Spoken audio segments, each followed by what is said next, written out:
This evening we're at the Valley, where we are focusing on the fight for the playoff places in the Championship. It's Charlton Athletic against Wolverhampton Wanderers. Sky Sports 1 and HD 1, that's channel 408. Very good evening to you. It's already been a day of huge drama in the Championship. There could be another twist in the tale here. Charlton, quite simply, are running out of time if they're to make an instant return to the Premier League via the playoff places. Peter Beagrie, is it now crunch time for Charlton? Yeah, absolutely. They need to win, and particularly at home, they've struggled. They've lost, well, they haven't won for the last three. Then if they're going to mount a challenge, even for the playoffs, they need to win today, definitely. Well, it's been very exciting already today in the Championship. Late drama at Ashton Gate, where Bristol City won in the last minute to go top of the table. West Brom winning in the last minute as well to keep their automatic promotion hopes alive.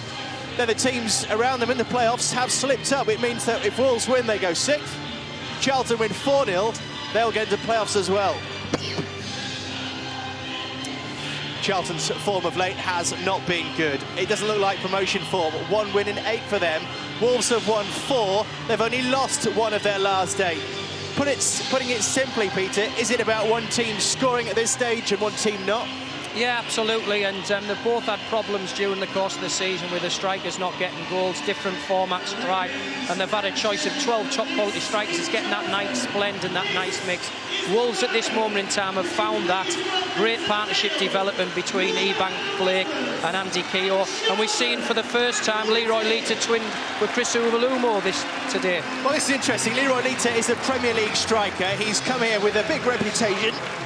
He hasn't been getting goals recently. Could this be his day?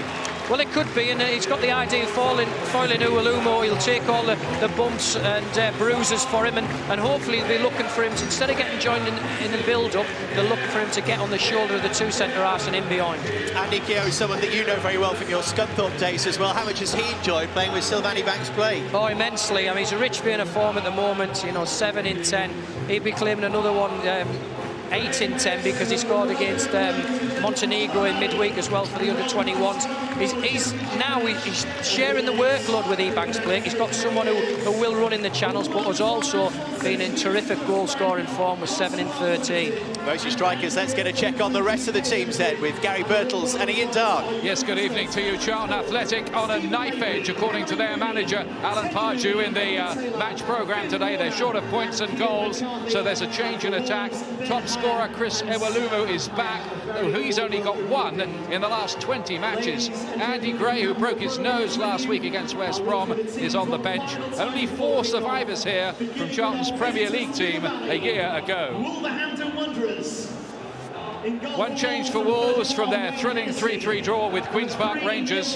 That was a week ago at Molineux. Jody Craddock coming in to make his 500th career appearance in place of the injured Rob Edwards. Keeper Wayne Hennessy is fit after a hamstring problem, and Nick Henry was cleared today. Carl Henry, I should say, the midfield player, after a neck problem. Sylvain Ebanks-Blake, the striker, 5 goals in his last 6 matches, and he celebrates his 22nd birthday today. There are the substitutes and attacking bench for Charlton Athletic. Freddie Eastwood still can't get a start for Wolves. Let's join the Charlton manager, Alan Pardew, pitch side now with Andy Budd. Let's hear it now. Alan, a dramatic day in the Championship today with teams above you failing to win. Has that given you a big boost?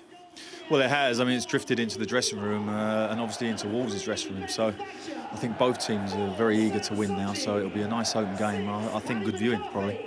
You've said in your programme notes it's do or die. If you don't win this game, is that your playoff dream over? No, but I stuck that in for the players, really, just to sort of make sure that they relaxed and we don't play with that tension that we have in the last couple. I watched Wolves Saturday and they were tense. So it's time to free ourselves up and hopefully play very well today. That's what I'm hoping. Thanks, good luck. Good luck, thank you. Well, Charlton really do need a win. They have been struggling, only 1 victory in their last 9 matches. But if we're talking playoffs, 2 players who've been involved in 2 of the great playoff dramas in action here. Nicky Weaver, remember his saves for Manchester City against Gillingham at Wembley.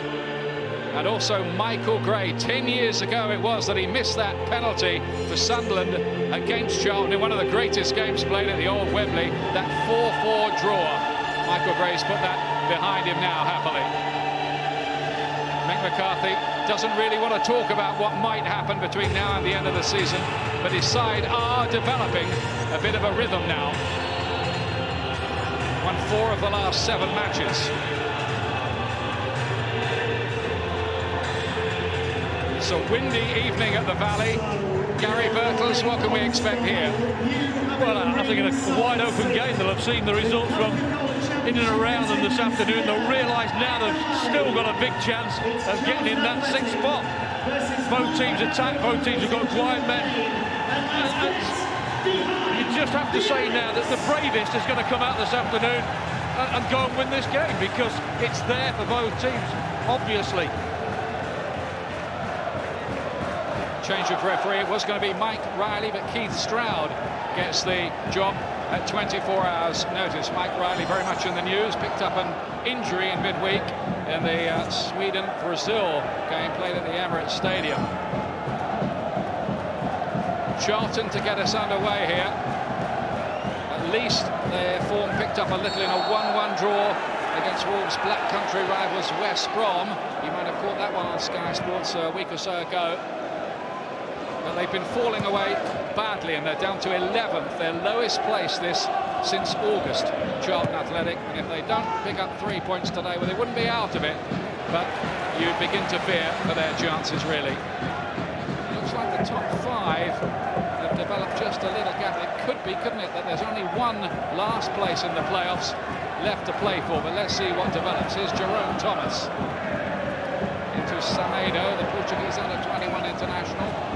Now to Greg Halford, who scored against West Brom, his first goal for Charlton.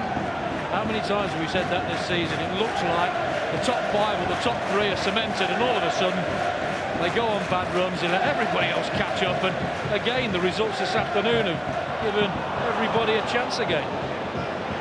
It's a close run thing. You wonder whether Andy Keogh was going to charge that one down there. Nicky Weaver put under a little bit of unnecessary pressure early on. Yep, sometimes it has rather seemed like almost the race to avoid promotion from this division. That's what's made it so fantastic this season. Just when you expect somebody to stretch away from everybody else, they're pegged back, and unfashionable teams, if you like it, have come into contention. It's great to see that. He's played in behind there for Ebanks-Blake. He's been in good form lately. Real menace, the former Plymouth man. Carl Henry. Away by Thatcher. Here's Olufinyana, the Nigerian, is an important player for Wolves. They missed him when he was away at the Africa Cup of Nations. Here's Gray being deployed on the right-hand side earlier, and there were stories before the game that he might be used out on the right. We got conflicting reports really from within the Wolves camp. They're obviously trying to keep that one quiet, but here's Gray on the right, Jarvis on the left early on. Bit different, Gary, that. Well, try and confuse the opposition. He cut in onto his left foot, Mickey Gray. He scored 3 goals in the last 7 games after going 6 years without a goal. I told you this was a funny old division. This is now towards Lita, but there was a bit of backing in by Chris Ebalumu. That's the point they'll be looking for. I'm sure Charlton played it into Iwalumu, get Lita running around him.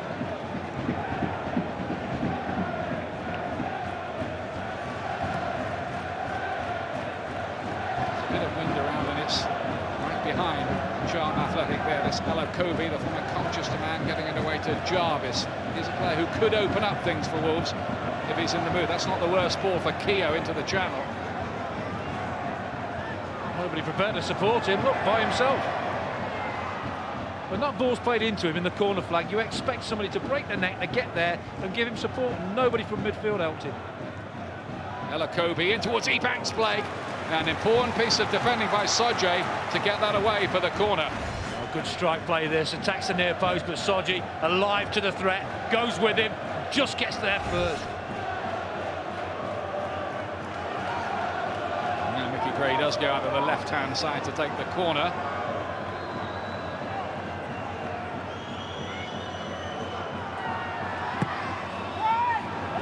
Goes a long way, Olufinyana. Looking to get his head the ball. It is a goal kick. The midfield player was Wolves' top scorer last season with 10. Well, that's a decent ball, kept away from the goalkeeper, attacked well. He's claiming a corner. you.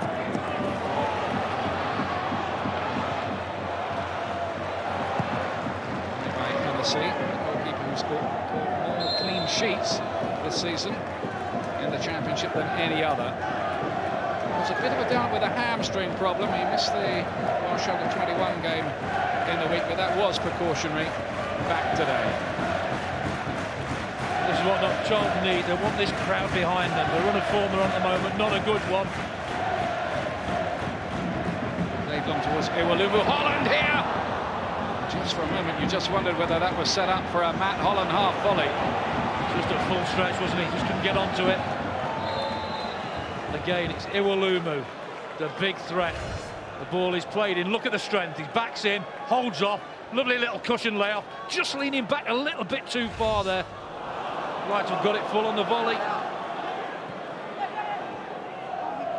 Here's Gray. Obviously, the plan is that Gray cuts into us with his left foot up from that right-hand side to cause the Charlton defence a few problems. Whether they switch over, we'll see. That's too long for Jarvis, the player who's been switched out to the left. Mick McCarthy does know how to get teams out of this division. He's got a record of taking teams up into the Premier League.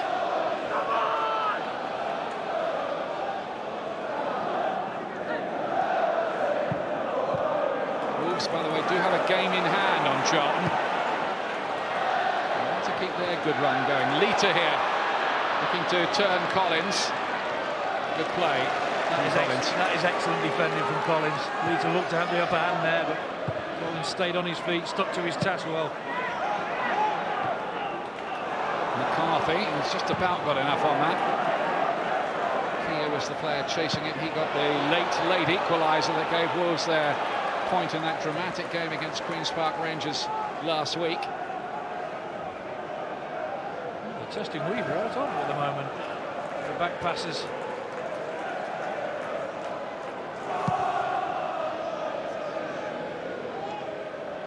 Sajay with the header away for Charlton Athletic. None of Charlton's strikers have scored at the Valley since early February. That's why they're where they are at the moment. Pressure on them being one of the pre-season favourites to be automatic choices to go back to the Premiership. Brings its own pressure. Iwalumu has come in today. He's only got one goal in his last 20 appearances. This is a problem for Charlton. Goals have rather dried up. Here's Semedo. Now Ambrose, survivor of the Premier League days. Halford. Lita.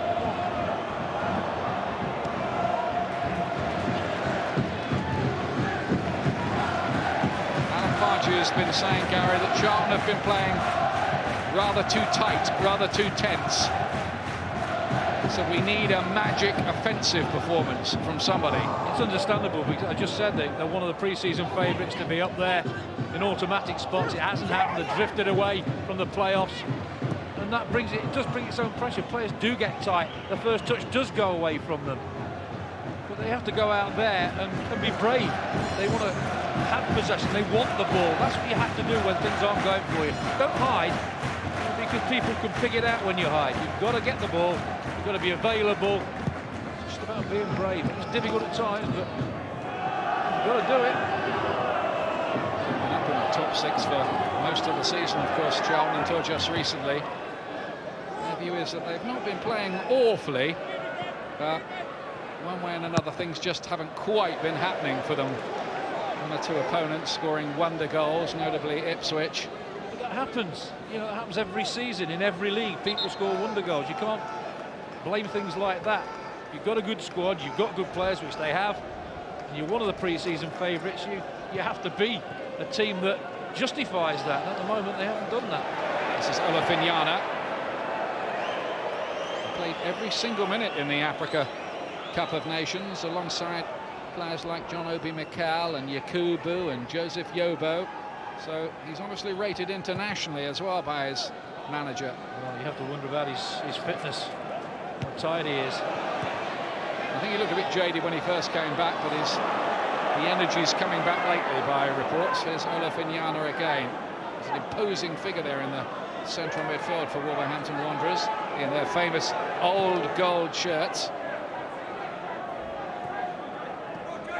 If you're a player in either of these two teams and you looked at the results today and seen that you've still got a chance of getting up there and being part of the playoffs, it's got to give you a massive lift. And so far, it's a bright start. Both teams are attacking. It's certainly not defensive from Wolves, the away team. Should make for some good games in what's left of this division this season. Teams have to go for the points. And that may become very apparent in this fixture as Ebanks-Blake looks to get round the back. The January signing from Colchester. A lot of teams looked at Ebanks-Blake. He had a big reputation. It was Wolves who decided to go ahead and buy him.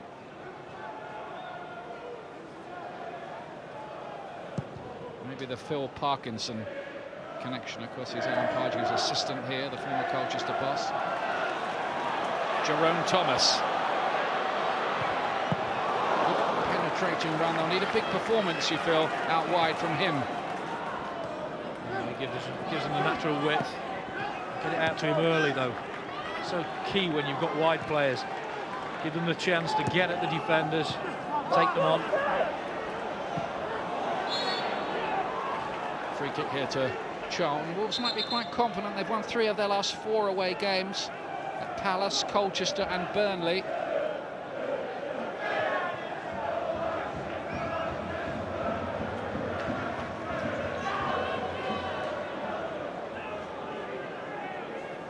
Ben Thatcher then with the free kick here for Charlton.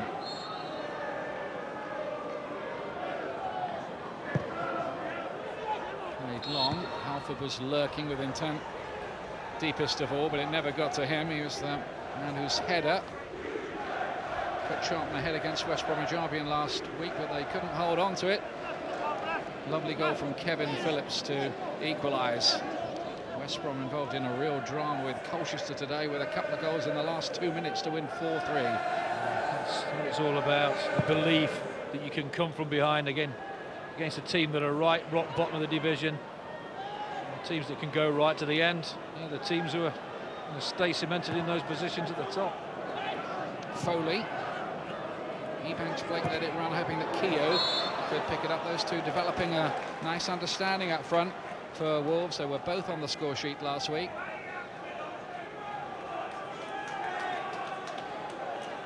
So important that strike partners get a number of games to play with each other, to get that understanding, see how close they play together.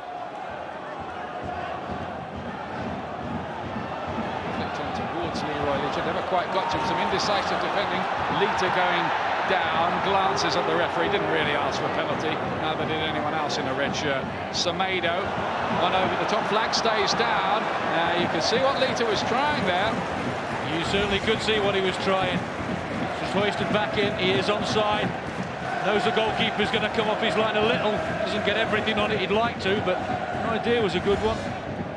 We just talked about Ebanks-Blake and Keogh. They've had a number of games to play with each other. Obviously Lita and Iwalumu haven't, and it's difficult to get that understanding when you need the points and you need to put pressure on the teams above you. He's assured Leroy Lita this week by Steve Coppell he does have a future at Reading. He's been very much out in the cold there this season, hence the loan here. Still to score or win in a Charlton shirt. Is today the day. Ambrose here. Trying to invent something. Well, we know he's capable of scoring spectacular goals from that sort of distance. Not this time. This time it's over Iwalumu. The greatest header out. He's onto it in a flash. One touch and he just snatches at it a little bit. Disappointed with that. He's confident from that distance. He is the player with an eye for goal for Charlton at the moment. 4 in the last 8, which is certainly far better than any of the strikers on the books. That can have an effect on a team when everybody else can see the strikers aren't scoring. The pressure comes more intense on midfield to weigh in with the goals. And that's what seems to be happening with Charlton at the moment. All it needs is a goal to go off somebody's backside and you're back involved again.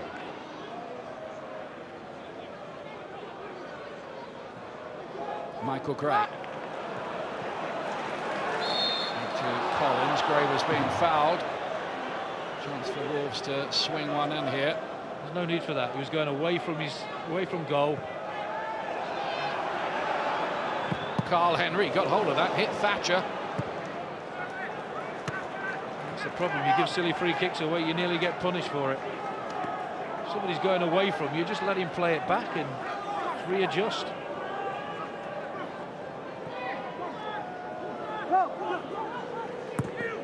Henry playing it forward. Good ball that for Keogh. Ebanks-Blake waiting in the middle. They linked up well. Look at Jarvis in space. Ebanks-Blake, he's put it away. The birthday boy with a goal.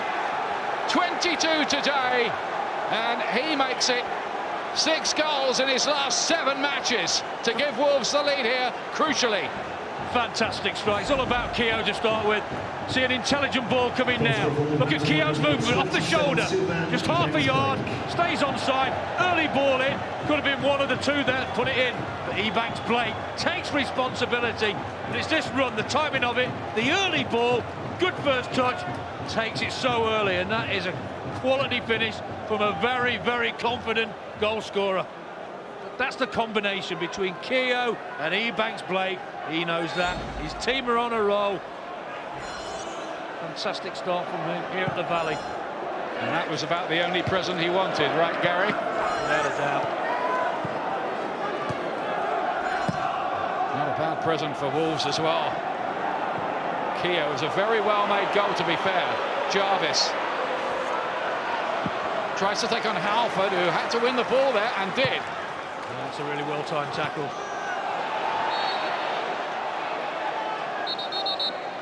You have to get it spot on when you're inside your own box there. Somebody like Jarvis going at you. That's the first time Wolves have scored at the Valley since Dean Richards got one in an FA Cup tie 10 years ago.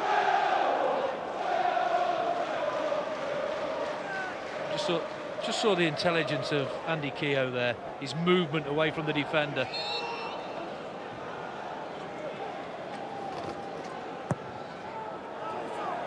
Played long towards Iwalumu again. They're looking for that high ball all the time for him, Charlton Athletic. Sometimes an easy one to play in there because you know Iwalumu is that big target man. If you get somebody in front of him and somebody behind, it becomes difficult for him to get any sort of touch on it.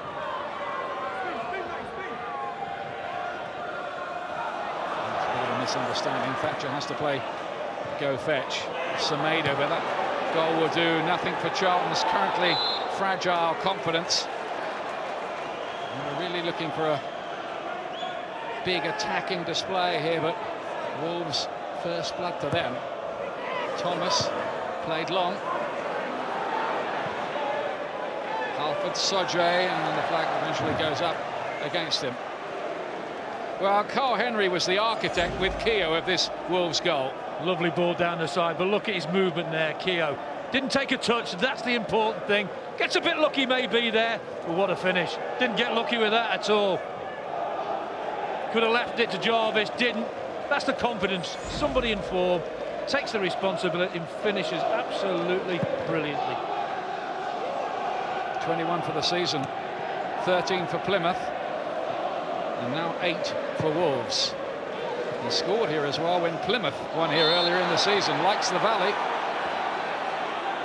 Just like scoring goals, doesn't he? No matter who it's against. Former Manchester United youngster, of course, Sylvain Ebanks-Blake.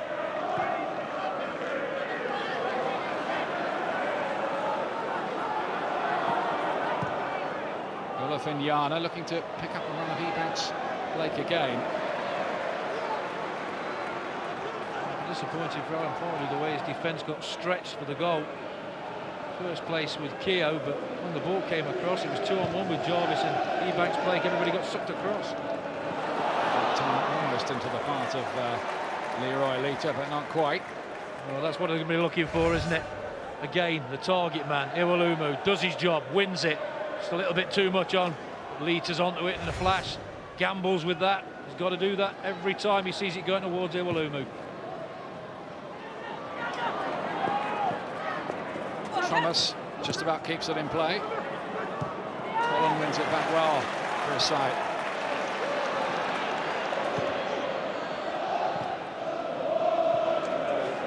Ambrose.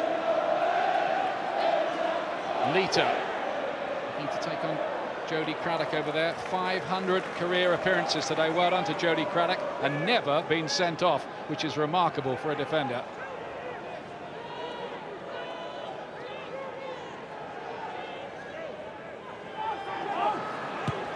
Long, and it's over the top in the end. Lita. Well, it's the long throw straight in there. Lita does well. Looping header. Difficult to generate power from there. Spanish football to look forward to tonight. Real Betis against Barcelona from 7 o'clock on Sky Sports Extra, and also Villarreal in action tonight too against Atletico Madrid from 9 o'clock, same channel.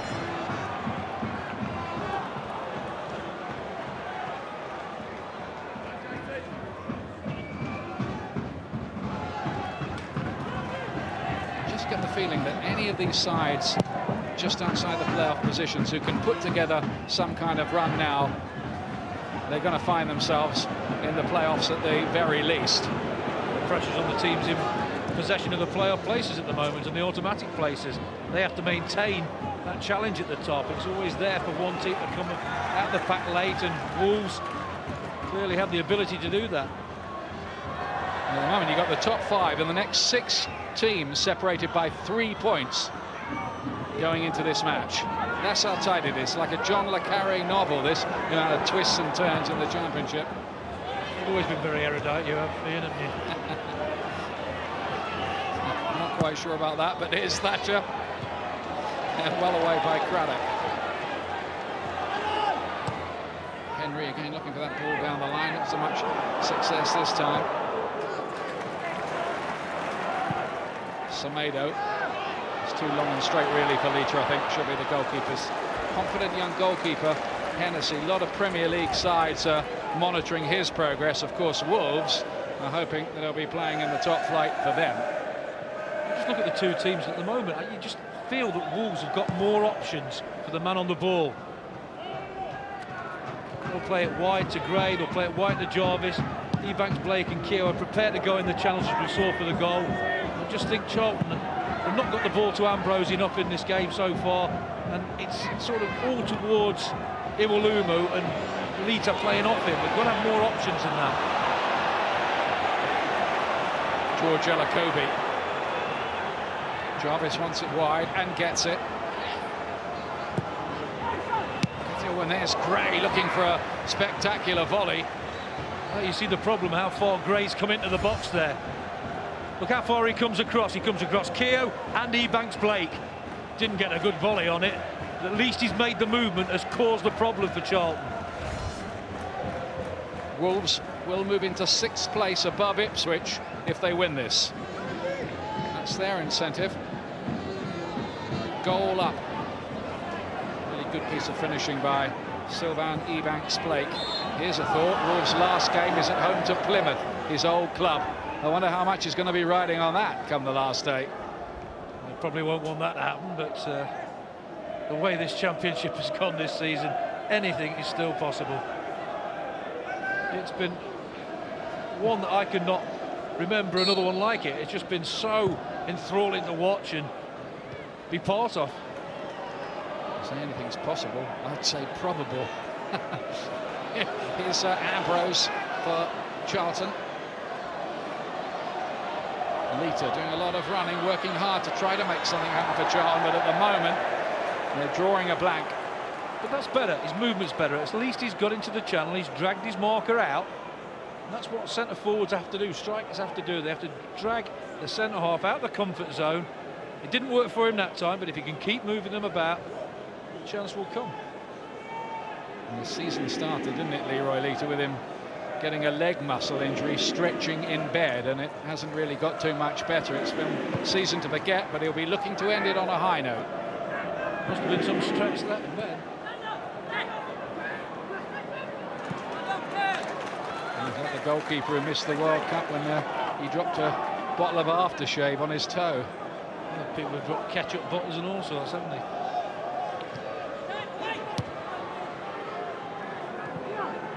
Keogh. Michael Gray. his right-hand side. A little tactical tweak by Mick McCarthy today. Goal did come from the right-hand side, but not from Gray. Greg Halford. Now Lita. Here's Thomas. Charlton need these wide men to start producing something. Thomas and Ambrose on the other side. No foul, says the referee. Gray did well. He did do well. You have to feel there for Jerome Thomas. He looked up and there was nothing for him in a forward position.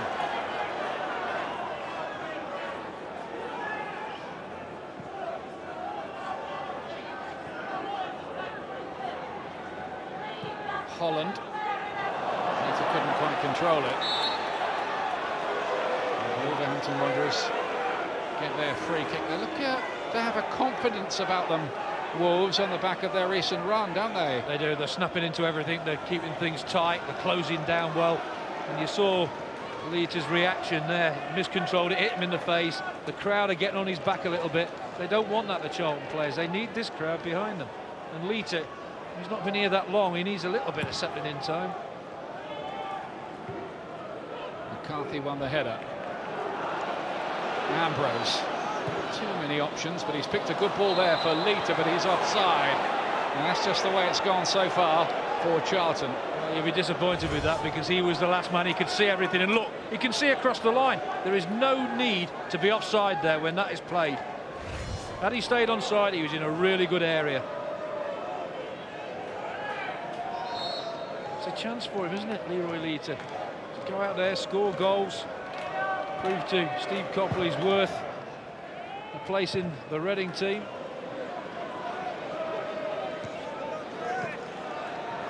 Ambrose. They're right to keep that in at all. He's hardly had a kick, has he, Ambrose, in the first half? There's nothing come down that right-hand side at all. Been very tight, very centralised for Charlton. Walumo beaten in the air. Gray. Now Jarvis. Well read by Sodger, but Wolves still have it. Gray.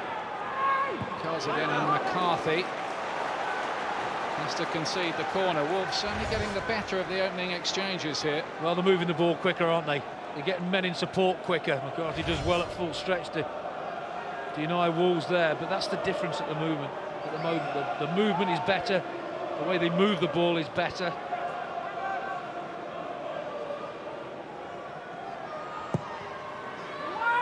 Corner kick. That loops just right in the end as Ella Kobe got on the end of it, the left back. And it's decent quality, gives you a chance to attack it, looping. It's quite a way over in the end. Again, it's not the best of defending there.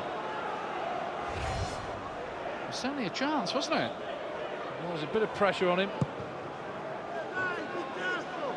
You can feel the crowd just getting a little bit restless, starting to get on the players' backs, and you know, it's very easy to boo and deride the players. It's more difficult to back them when things are going against them. That's what they've got to do. Big collision there with Thomas and Foley. Play on, says the referee. Ebanks-Blake's on the chase here with Sodger. He's got there first as well. He's looked as sharp as a needle in the early stages. Keogh, Wolves have got players arriving in the blocks. Ebanks-Blake looked to bend one, and Charlton scrambled it away, but there was chaos at the back there for a moment for Charlton. Well, you listen to the crowd again. Understandable maybe, but you've got to put that behind. A lot of movement again. Maybe took the wrong option there. Ebanks-Blake. It's just one-way traffic at the moment. It's a worry really for Alan Pardew that the crowd are getting a little restless here. He's said so far the Valley crowd have been fantastic this season. They haven't had a crowd under 20,000, which is a big tribute, but at the moment I think they can sense that the promotion chance is slipping away, but really it doesn't do the team any good, does it, for the crowd to start getting at them? Not at all.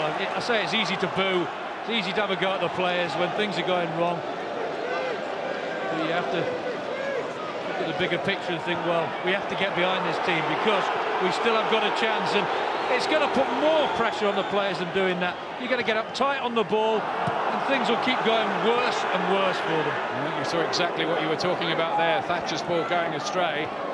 This is going to undermine the Charlton players. It's not, of course, the whole crowd, just a section.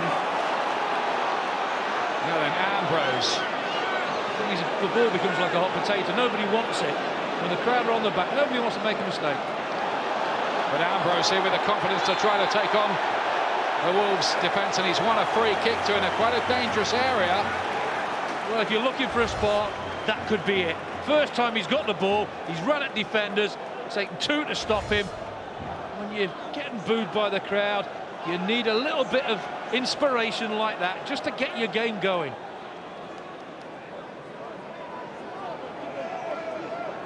Charlton certainly need a moment of inspiration from somewhere.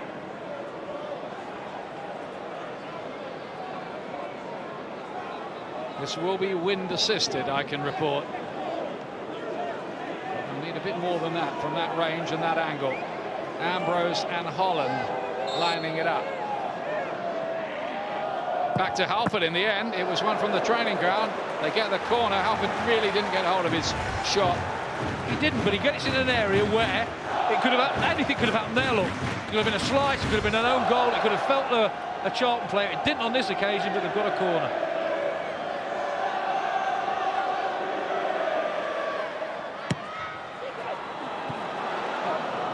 Holland went in for the header, couldn't quite get enough on it. It's come out here to Jerome Thomas. Nicely done. Halford, he's equalised. That's exactly what Charlton wanted. 2 goals in 2 games for the right back. Very, very well taken indeed by Greg Halford, and Charlton are level. Well, it came from the moment of inspiration, didn't it, to start with? That was the corner. Ambrose got the free kick. He does well here, just gets past Gray, one touch, and look at the comfortable finish there. What a confident finish this is. Just relaxes when it comes to him. Just lets it hit him. The pace from the cross is enough for him to get enough purchase on it to put it in the bottom corner. And he's delighted. You wouldn't see a better finish than that from a striker. That's a right back finishing with his left foot. That is a quality finish, believe me. Sometimes you see players just try and whack at it and hit it too hard. He didn't. Just let it come to him. Took the pace of the ball in its stride and just hit the target. He's had a difficult time as well, hasn't he, Greg Halford? And he was at Colchester and went off to Reading, where he could hardly get a game. And then, of course, he went to Sunderland. It didn't work out there either, really. Loaned out to Charlton. And that's a vital, vital goal. Thomas has changed the mood completely here at the Valley. Silenced the boo boys, that's for certain. Semedo.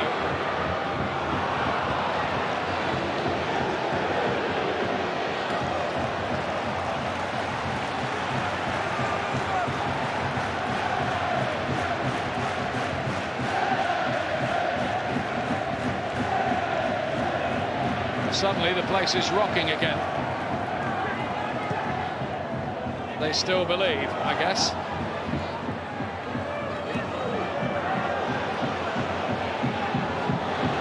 Sam Sodje, extra spring in the step of Charlton, whose confidence looked at a very, very low ebb. They needed that goal at the moment it arrived, and this fellow delivered it. Any striker would have been proud of that finish.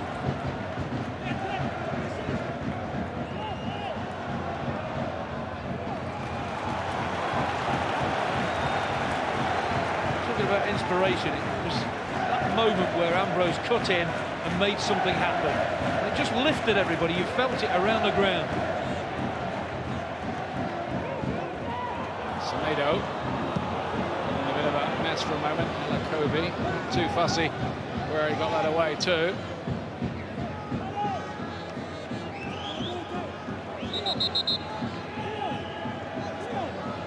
That's better. Thanks, Alan Pardew. Charlton's next game is another huge one. Well, they all are, aren't they, now, in this promotion race? They go to Plymouth next week. And that's for Wolves. Nearly every game they've got left, bar one, is against promotion rivals. Well, you're going to do it, it's going to be the hard way. I'm a bit disappointed with the way that the goal was taken. His team have been the more dominant force in the first half, brighter, to have more ideas. It was a cross that ended up on the edge of the 18-yard box. And a right back has finished superbly. Keogh almost found Ebanks-Blake. Wolves have looked dangerous when they've got forward. Jarvis. McCarthy. And Halford, I think it was already out of play, but he made a good attempt to hit that out of the ground. He almost literally found Rose Ed there. Not many people thought they'd get a touch right up there, did they? Certainly wasn't part of the contract on the ticket, put it that way.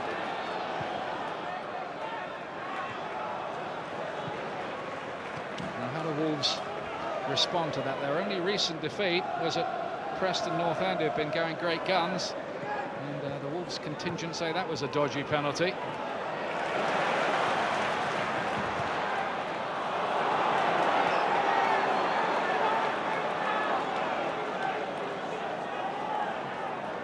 Good character from Charlton to claw their way back.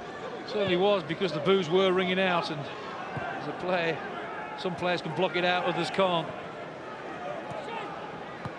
You can understand the fans' disappointment the way things have gone recently, but I'm sure the real die-hard supporters understand that it does the players no good at all to be getting at them.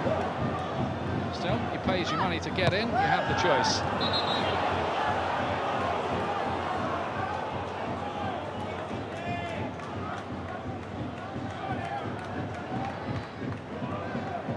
With the clearance, McCarthy won the header for Charlton Athletic.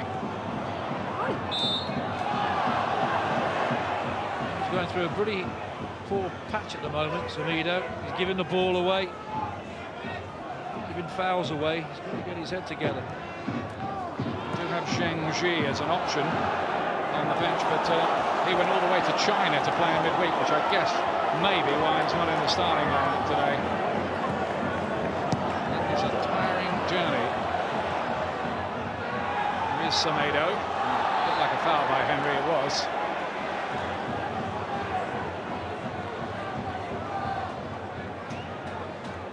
Henry was a bit of a doubt for this game with a stiff neck, we were told this morning, but I think at the moment, given the character of the skipper, he was always going to be out there today. It's amazing what a goal can do, isn't it? Listen to the crowd now.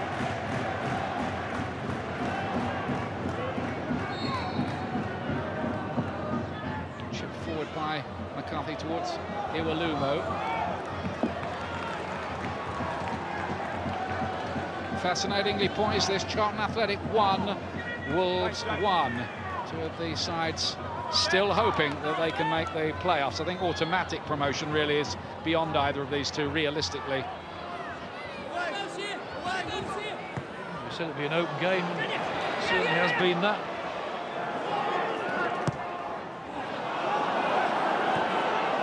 Found a good ball, didn't he? Jarvis nicely developed this attack by Wolves. Elo Kobe. There's Jarvis again. Son of a couple of British table tennis stars. He is the winger. Played long towards Keogh, is beaten in the air by Ben Thatcher. Jarvis could have a lot to say in this game for Wolves. Every time he gets the ball, he looks real danger. His pace and crossing ability. Gray fancies his chances at the moment. Mickey Gray, 6 years without a goal, but they've been arriving in a flood lately for him. I'll tell you what, this is not a bad effort. They wanted him to shoot from there, steadies himself, and they were a little bit worried when this was flighting its way towards the goal. Just didn't dip enough in the end. It's a terrific effort.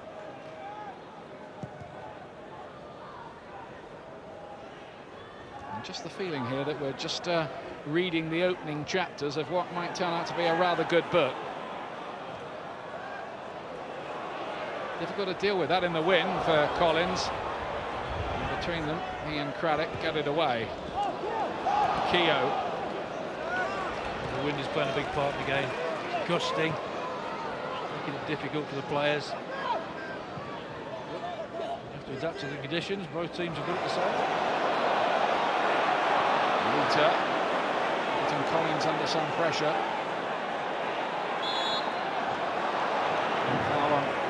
Henry, who's made more appearances for Wolves in the league this season than any other outfield player. I think the crowd seems to have a problem with Leroy Lita. Sometimes his body language suggests that maybe he's not putting everything into the game. They seem to be picking up on that. He's got to do a lot more hard work to get his goal scoring touch back.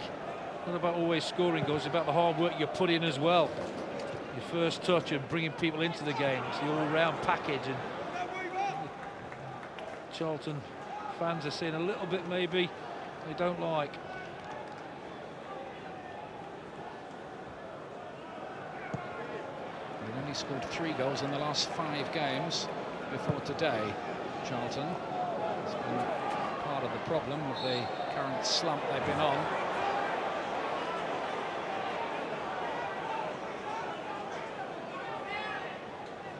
Five minutes to the break.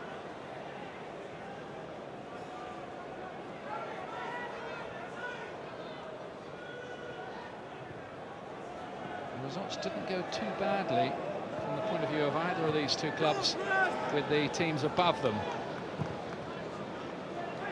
A couple of dramatic wins, mind you, for the leaders Bristol City, going back to the top today, and for West Bromwich Albion. Probably the most dramatic finale of all, from 3-2 down to beat Colchester 4-3. I think the result will make everybody stand up and take notice is the whole result. Well, they're going great guns, aren't they? Yeah. In fact, 4 of the top 7 in this division have never played in the Premier League in its current form, which just adds to the spice. Good challenge there by McCarthy to win the ball back for his side, and they get the free kick. I think that's the difference between, you look at Iwelumo and Lita's performance. Iwelumo is putting everything he possibly can in. He's winning his headers, he's trying to be strong and hold play up, and I don't think his strike partner's helping him that much at the moment. Play on, says the referee. Holland plays it towards Iwelumo. It's too high for even the mountainous lamppost of a striker that is Chris Iwelumo.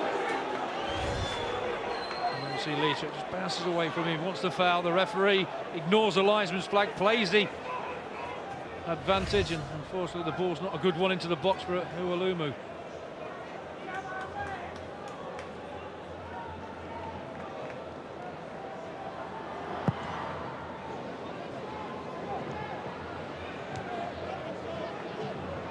Wolves just pegged back here. They were going really well.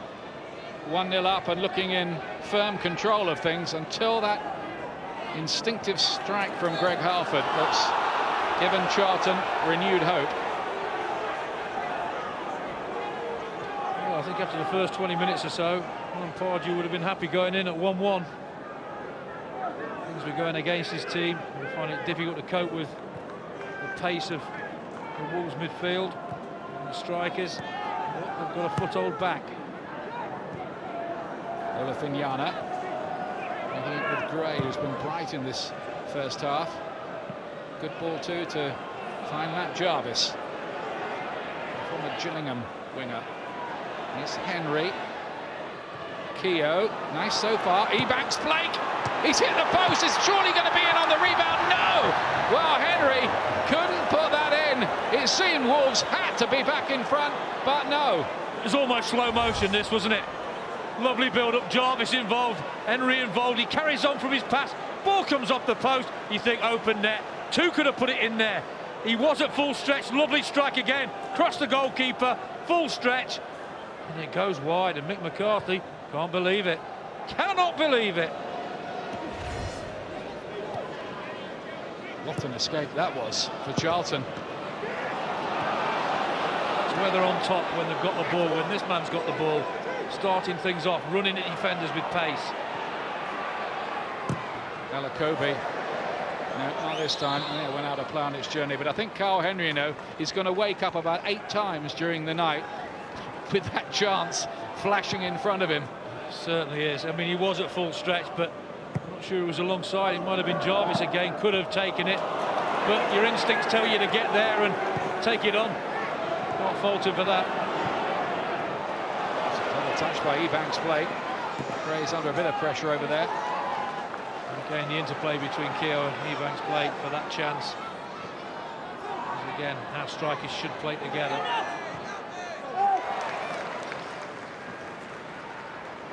Wolves who go to Bristol City next week. The leaders.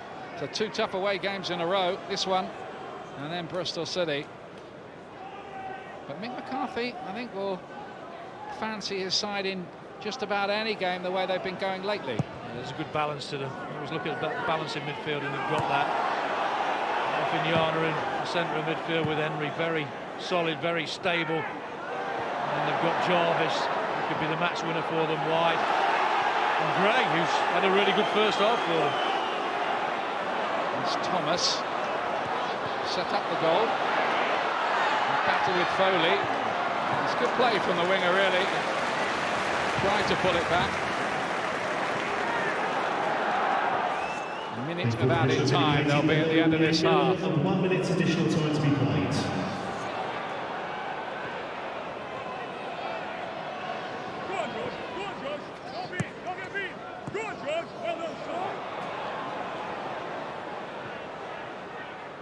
Yeah, it's all set up here for what should be an exciting second half. And remember, the way this division's set up, both of these sides do have to go for the win, you'd feel.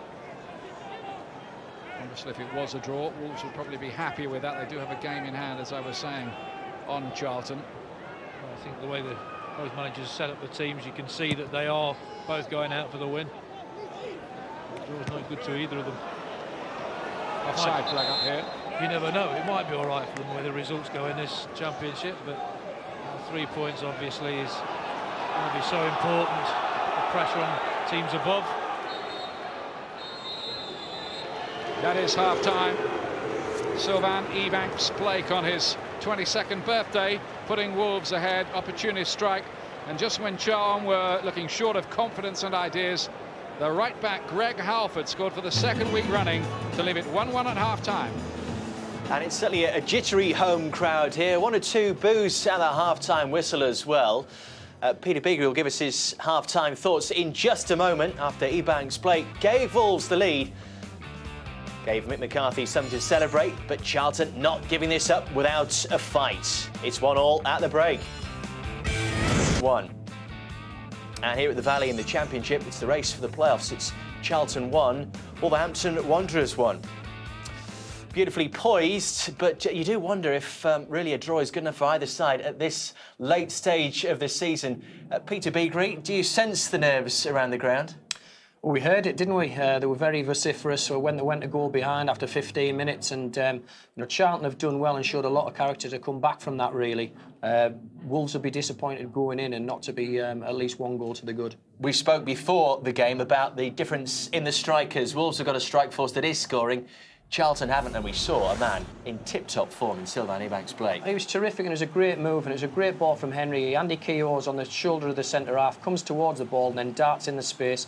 Good vision of awareness to pick his head up.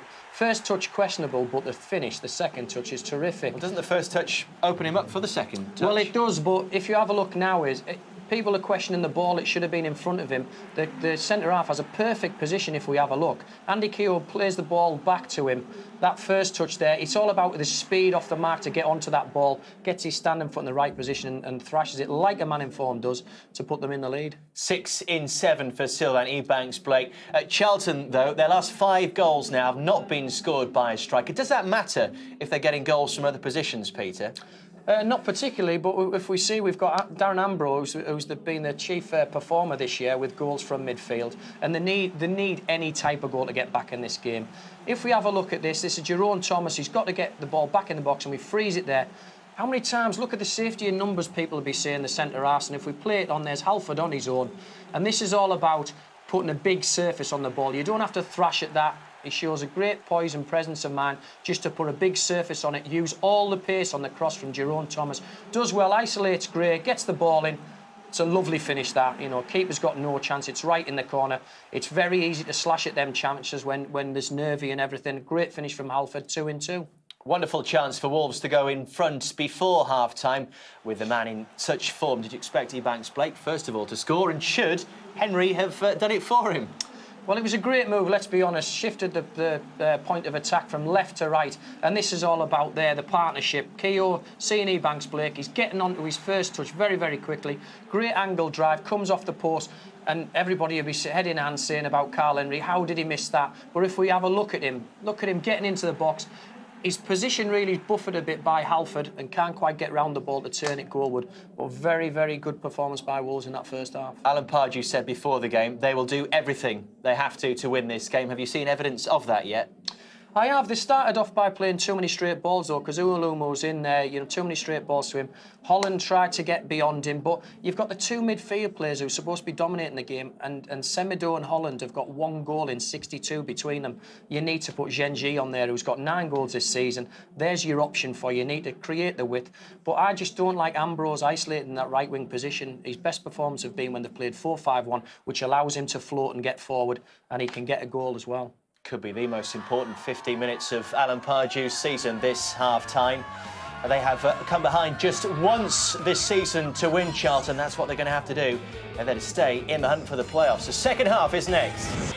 There's a big Sunday of football on Sky Sports, kicking off with the Johnson Paints Trophy final. Grimsby against the League 2 leaders MK Dons. 12:30 Sky Sports 1 and HD1. The Merseyside derby, Liverpool-Everton 3:30 Sky Sports 1 and HD1. And in La Liga, Real Madrid against Sevilla from 8 on Sky Sports 1. Here at the Valley, Charlton and Wolves battling it out for playoff places. You would think that's the best they can hope for at this stage. Wolves off to a great start. The man in form. Only Kevin Phillips has scored more than Sylvain Ebanks-Blake this season in this division. Charlton found a way back through Greg Halford, his second in 2 games. Alan Pardew's team are hanging on at this stage. They have said it's win or bust.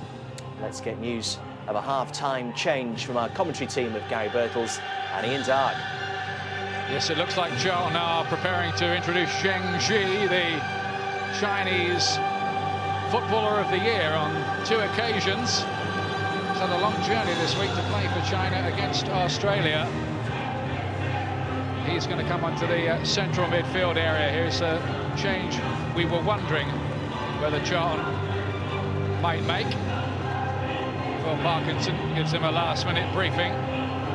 This is another sign, really. This guy's got 9 goals from central midfield, so he will add a bit more goal threat for Charlton. Substitution for the Alex at half-time, replacing number 11, Darren Ambrose. Please welcome number 5. He replaces Ambrose. It looks like Zheng Ji is coming to play on the right-hand side, nominally anyway, where Ambrose is playing, but I think you can expect to see him tucking in and getting involved in central areas as well. It's a surprise that Ambrose has come off, as he's injured. Semedo, for me, was making any contribution in the first half at all. Unless Ambrose has picked up a knock, we'll try to find out for you. Here's Jarvis. Does well. Goes past Soje. Laid back Henry. Over the top this time. Couple of things for Carl Henry, who did score when the sides met at Molineux earlier in the season. Well, the ability from Jarvis was superb. The finish, I'm afraid, wasn't. Leaning back, no conviction. Didn't follow through with it. Just stopped on it, look. And that's why it's gone sliced high and wide. You saw again the danger of Jarvis. When you get him involved early in the game, give him the ball early, it's very difficult to close down.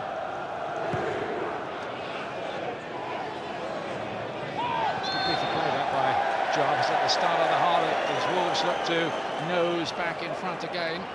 Holland takes it quickly, finds Lita.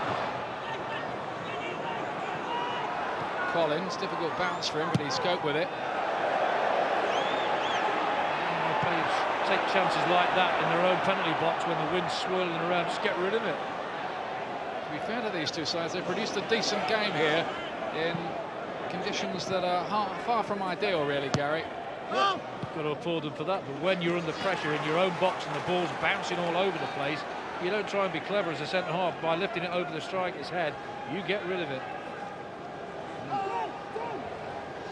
Fierce swirling wind. It's been a lovely march, hasn't it?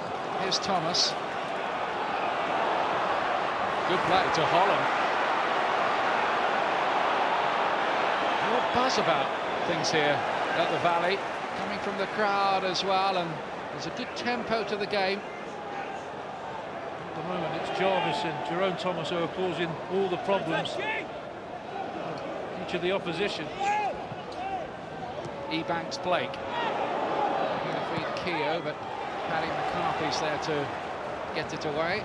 People will say, well, why didn't you play it back to his goalkeeper? But again, in these conditions, bobbly pitch, you don't want to be taking a chance with that.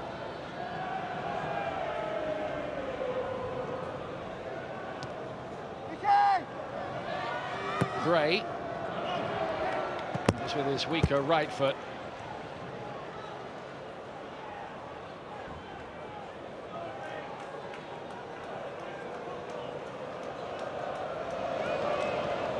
Disappointed with the way his team conceded the equaliser. I felt they were a little bit too deep. A lot of players on the 6-yard box and a lot of space for Halford when it came to him. Collins did well there. It's Mickey Gray. Oh, charged down by Iwalumo. Lita's waiting in the middle, and Elakobi to the rescue for Wolves, who got themselves in a right old mess there. They certainly did. Didn't he do well, Iwalumo? His neck to get there, beat it down, and then just panicked a little bit, didn't get the ball in, as Lita would have liked. But you have to admire the closing down in the first place, the desire. This is Semedo.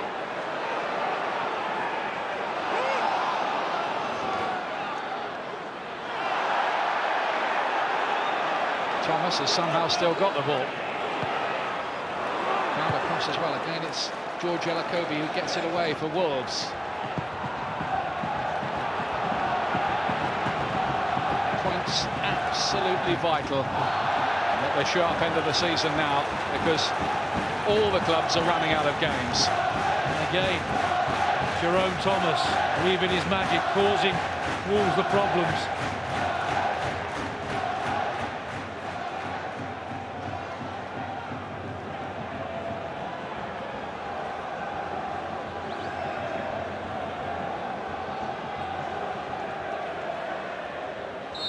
Thomas. The flag is up for offside, maybe against about 4 or 5 players. It's worked on in the training ground. Back four coming out as quickly as that. You would never guess from now that Mick McCarthy was a central defender. Did it well. Well, he may have been a central defender, but he's got his team playing attacking football. He's a certainty. Ebanks-Blake did well. Henry, right for Mickey Gray. Wolves happy to get a lot of old gold shirts in that penalty area. Halford is able to get this away. Here's Zhang Ji.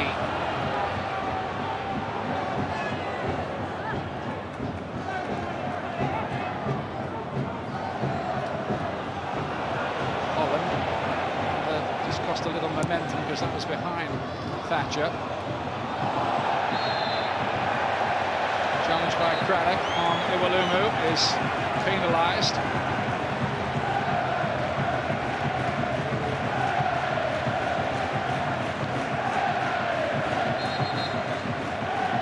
Looks like a talking to, but no yellow card for Jody Craddock on his 500th career appearance.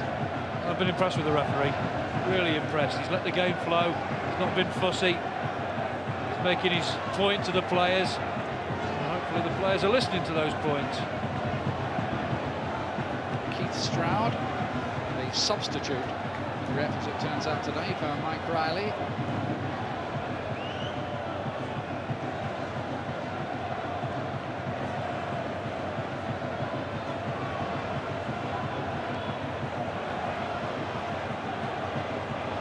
The range is about 30 yards here.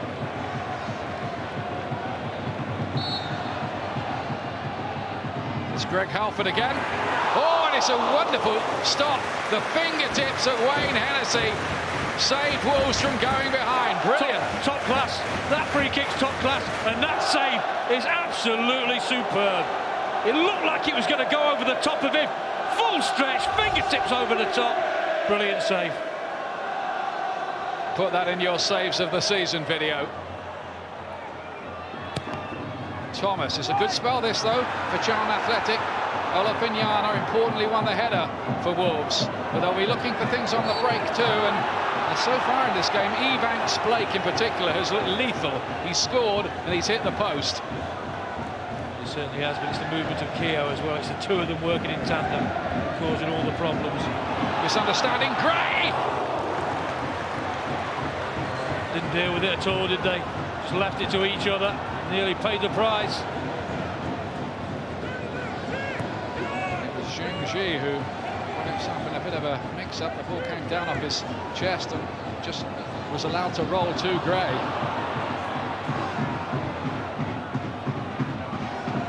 This Elakobi, powerful, bull-like figure, isn't he, the left back? Oh, look at the tracking back there. Jerome Thomas getting back, helping out.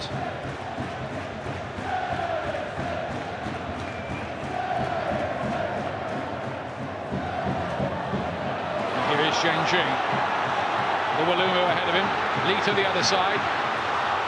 He's asked a bit of Lita, who's forced a little wide in towards Wolverhampton, but Wolves get it behind for a corner. It's a good break by Charlton. It was, but the final ball to Lita wasn't the best from Zheng.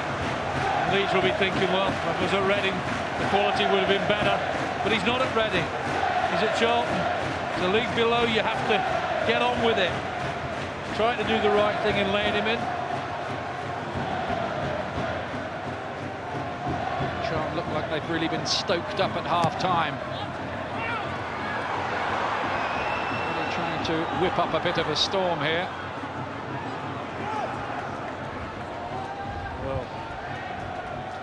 That man has kept his team in. Free kick was terrific. Starting position might have been a little bit in question, but the save certainly wasn't. Looked like it had gone over him, and look at that for a leap. He thought it was in. I'm sure a lot of people in the ground did. Hennessy certainly didn't. It's a great acrobatic save from the 21-year-old keeper. Foley here for Wolves.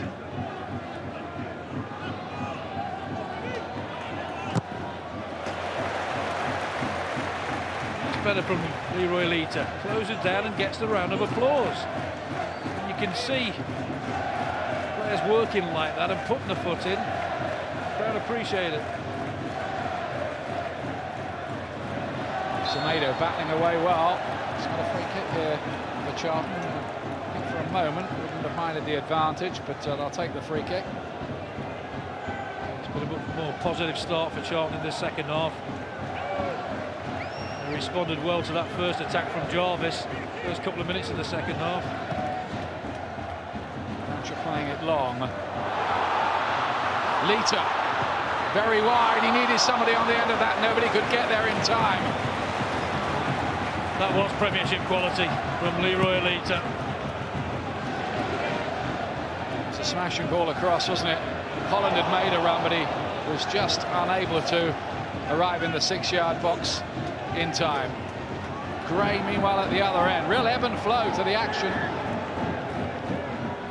Cannot question the desire from both teams. Both want this really badly. And we keep stressing they need to go for it because they're in 10th and 11th places at the start of play, even though that is close in terms of points to the playoff positions. Wolves just a couple of points away and Charlton just 3. Elakobi has stayed down and will need some treatment. Zheng and Elakobi went in full-blooded together. Elakobi comes off worse. And we see both going for the ball. Just catches him with a leading arm. I don't think there was any intent there. Now Leroy Lita produced an electric piece of play a moment or two ago. Yeah, he certainly did. Winner from Wolverhampton again. Could have gone down there. He was honest. Put a lovely ball across. Nobody could get on the end of it. Nobody broke in the box quick enough. Pace gets him away. Did everything right. Nobody on the same wavelength.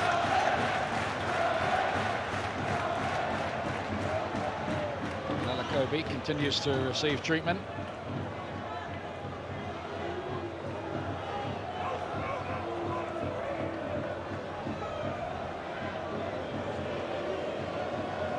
I'm not sure who Mick McCarthy is chatting to. I'm sure he's not doing an updated report.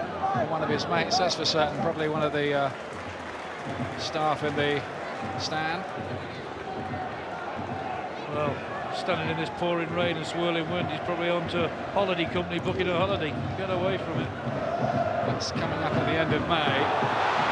Lita, chance! Wonderful save again from Hennessy. He's keeping Wolves in it at the moment. You cannot hold Lita there. I think he did everything right.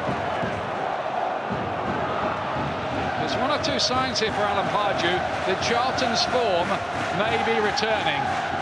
Yeah, it was another Iwalumu header that put him on one-on-one with the keeper.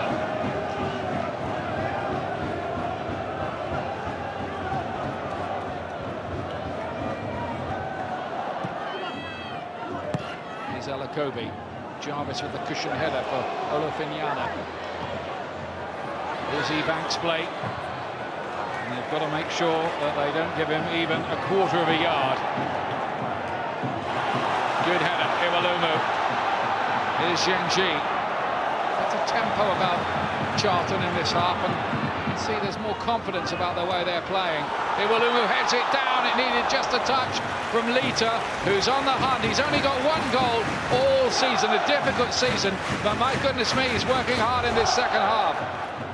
Well, this is his earlier chance.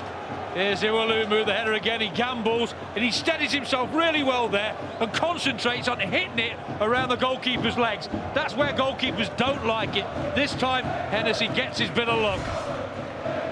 As a striker, that's where you want to hit it. Keep it down, low around the goalkeeper's ankles. Sometimes it goes in, other times your keeper makes a save. Can't fault him for that.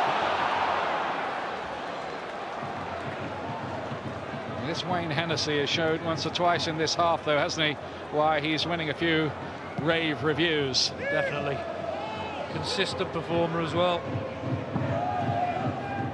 At a young age like that for a goalkeeper, people will sit up and take notice, and Wolves won't like that.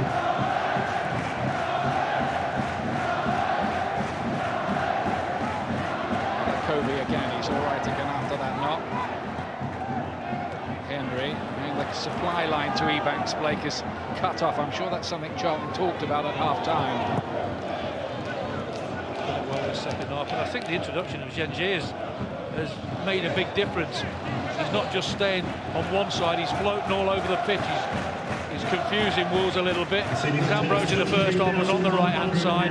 Zhengji is not. He's mobile. He's causing them problems in that midfield area.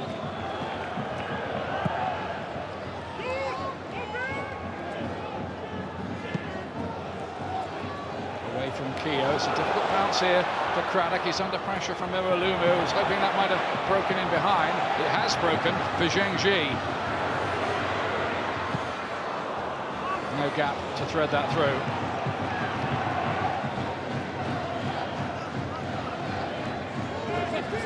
Gray.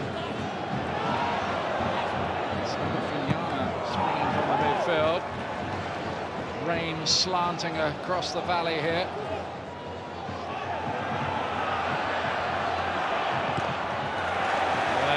Better second half performance by Charlton. That man's had a lot to do with it as well. Iwalumu led by example with more or less every header, closed things down, made it difficult for the back four of Wolves. Henry up to Ebanks-Blake. Gray. Super run here from Mickey Gray. Wants a free kick, not going to get it. The referee was right on the spot too, close to the action, said no. The first one looks as if it could be a nudge, but he went over trying to pry the foul off the referee after that. Charlton might be introducing striker Andy Gray soon. We'll keep a lookout for that one.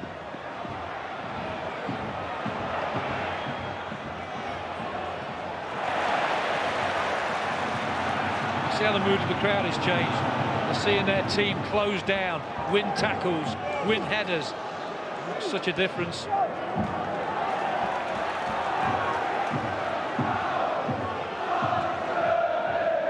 Kobe, going to curl that in behind Sam Sodje. He did play in the playoff final last season for West Bromwich Albion against Derby. Wouldn't mind being back there again this year. Hopefully, from his point of view, with a different result. Iwalumo.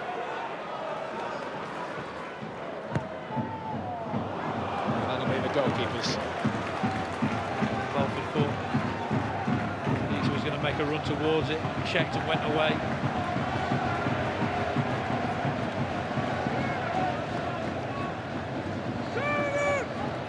Foley. Ebanks-Blake, lovely control on the chest from him. Gray springing down the right-hand side here. Energetic performance here from Mickey Gray in that unusual role on the right-hand side. McCarthy won the header. Olufinyana, no, nothing doing that time. Tried to take it early, didn't he?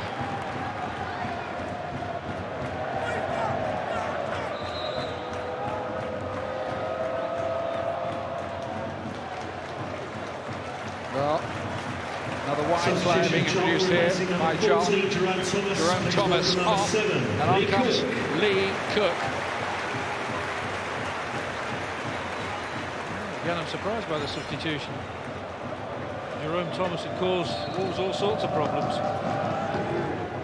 Cook is on loan from Fulham. I love the story about him giving his signing on fee to his former club Queen's Park Rangers. He's a fan of the club and wanted to help them out. Gave them £250,000.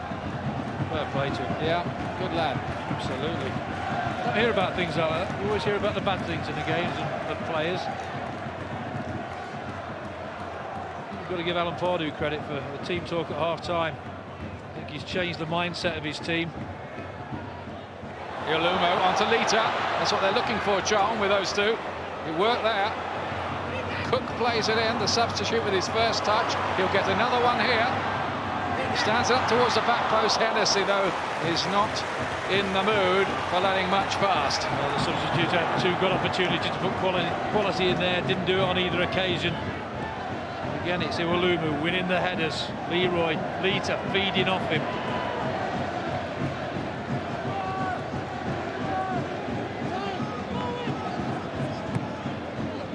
Gray, good flick. Keogh. Did score for the Irish under-21 side in midweek. Andy Keogh. A lot of youngsters in this Wolves side, 23 or under.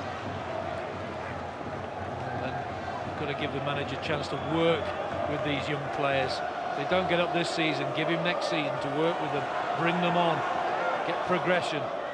Well, they wanted a short corner there, but Mickey Gray wasn't looking at Keogh and he wandered over. They'd have it anyway.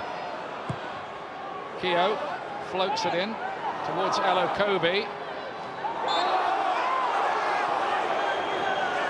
Ebanks-Blake had just left a rather trailing foot there, so it's going to be a free kick to Charlton. Yeah, we see the free kick, just leaves that leg, just pulls him down. I think it's frustration because first off, Ebanks-Blake and Keogh, a lot of time, a lot of space. Wolves are running the show at certain times, and I think going back to Alan Pardew's team talk, I think he's told his team to get closer to Wolves, stop them passing it so quickly, deny them that space, and they've done that well this second half.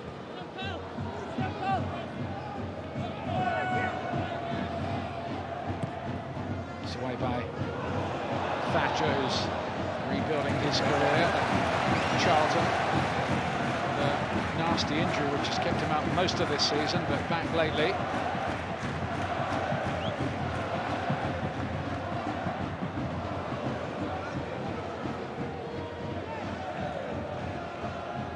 Wolves, by the way, have a vital period coming up. Bristol City away next week. Then they've got 3 home games in a row. West Bromwich Albion, their fierce local rivals, Ipswich and Cardiff. 3 home games on the trot. A lot could be decided there for the Wolves.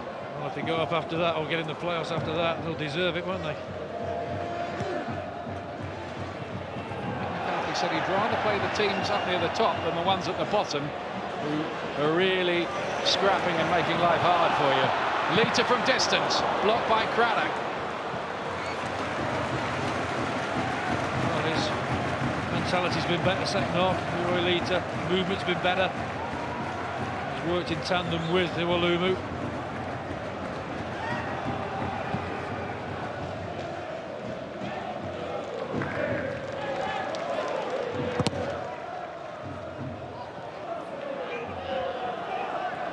Ebanks-Blake. Sharp piece of play, he's still going to McCarthy. Very, very good challenge. When a player's in full motion like Ebanks-Blake was then, you have to time that really well, and he did.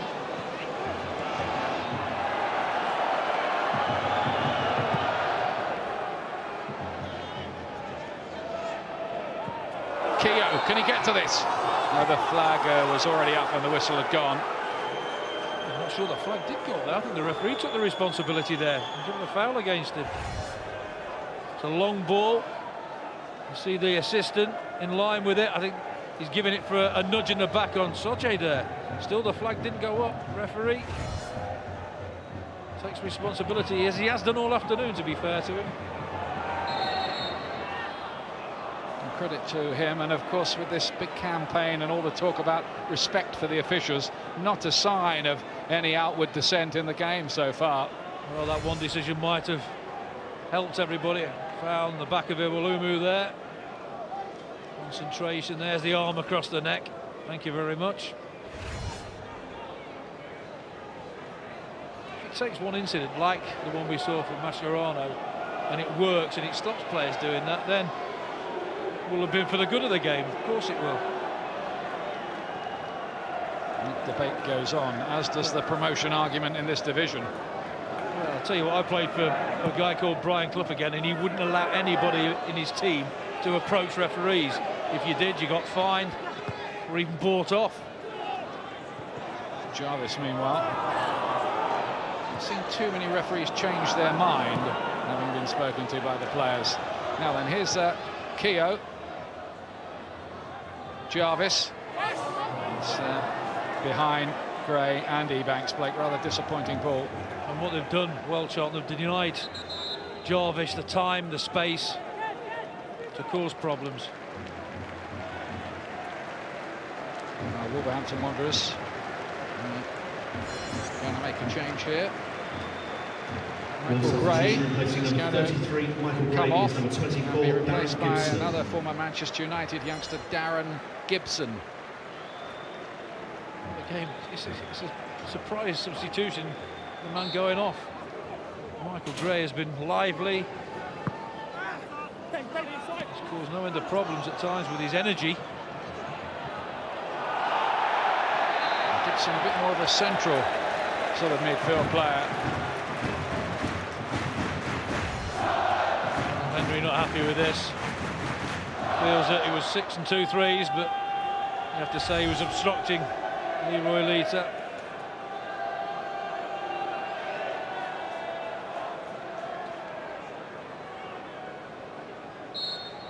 Cook is going to take this one. Dancing around in there, Halford was waiting. Shengji was goalwards until it was blocked. Thatcher, lovely touch to Cook, wasn't it? Off the outside of the left boot. Real old-fashioned winger, isn't he? Out there, Lee Cook. Defender getting the better of him there.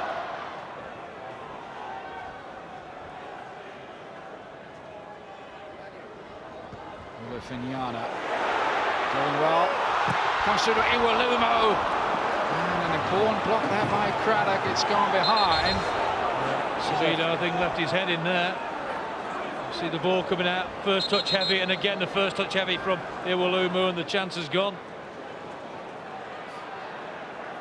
You see, there's the heavy touch, gets his foot in there, and Iwelumo can't react. In the end, they get it clear, but there, Semedo gets up, and that's contact. The referee's got to do something about that, surely. You cannot do what Semedo just did there. And Collins gets a yellow card in that incident, and Semedo, what's going to happen here with him? The referee's kept the yellow cards in his pocket so far. Well, for what he did there, he should be off. Well, he's only got a yellow. Wow. Lucky boy, really, Gary. Absolutely. You can't stick a head on somebody like that. And he wonders why he got booked.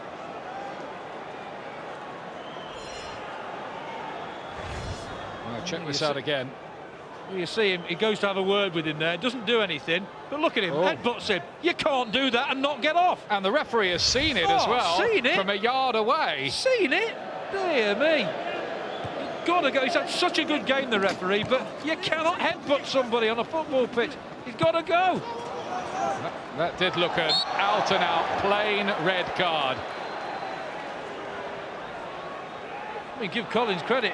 How many times you see players just fling themselves to the floor? He just stood up and said to the referee, hold on a minute, you can't do that.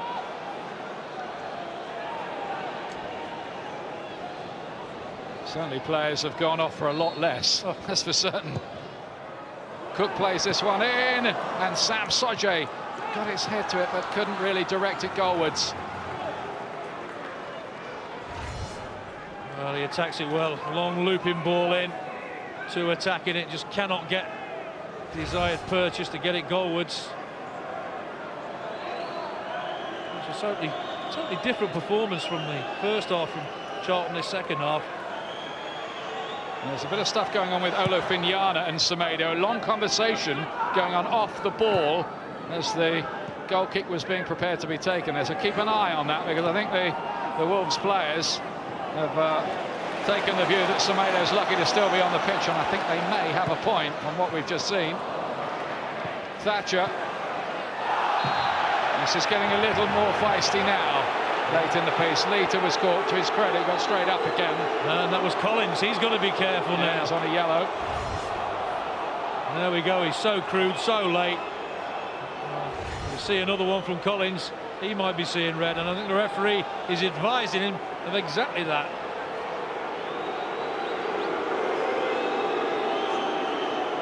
I just wonder why he got the yellow card in the first place, because he did nothing wrong apart from have a word with Semedo. Big decisions for Keith Stroud. And he obviously wants to keep this flowing. Didn't want to produce cards, but Semedo was right in front of him when he appeared to butt Collins. Cook plays this one in. Halford was waiting there again on that near post. It never quite got to him. Cook. By Craddock. Charlton had the better of this second half, building up a bit of a head of steam. Zheng Ji. Can they find the breakthrough? Holland. Zheng Ji again. How cool is that from the captain? Tremendous clearing up there by Henry. Craddock gets it away. Nice turn. Cook from distance. Oh, he wasn't a million miles away, was he? It was swerving just off target. This time he's inside, he's not wide. Good first touch, good awareness, little sidestep. Just tries to curl it, just stays straight, doesn't it? He knows how close that is, Alan Pardew. I'm used to seeing them just curl, but that one stayed straight. Length of a school ruler wide. There's Olofinjana and Semedo. And I don't think they're issuing party invitations. Ebanks-Blake's gone down there. Good work by Craddock, who's continuing to step into the side for Rob Edwards today, the defender who's been ill and with an injury as well. I think Soje caught him on the back, just a header, and just caught him from behind.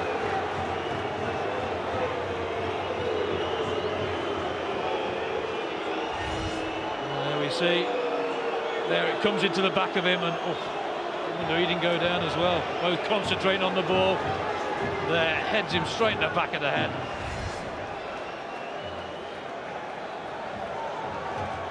pass the aspirin job, I think, for Ebanks-Blake later on. Sodgy never flinched, did he? And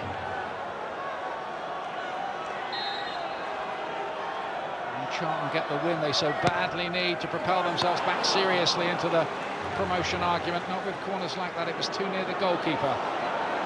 It's Keogh.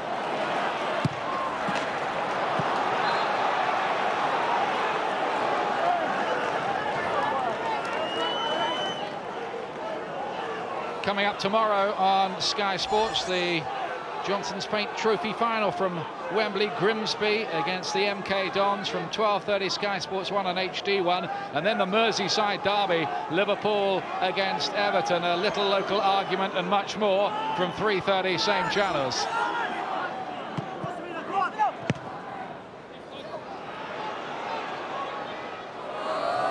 It's funny the way this has gone. Wolves looked in cosy control of things at 1-0, but Charlton got their equaliser and asked most of the questions in this second half.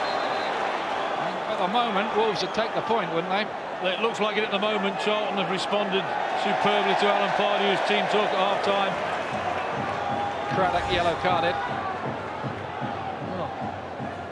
Iwalumu's all over him as well. I think he's unlucky there. You're going to book one, you've got to book the other for that sort of thing. Craddock, a veteran of various promotion and relegation campaigns in his time with Sunderland and Wolves. He actually played in the Premier League, didn't he, for Wolves?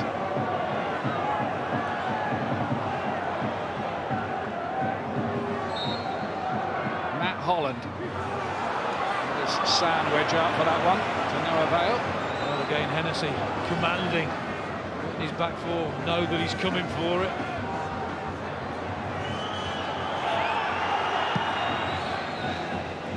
It's a little too long.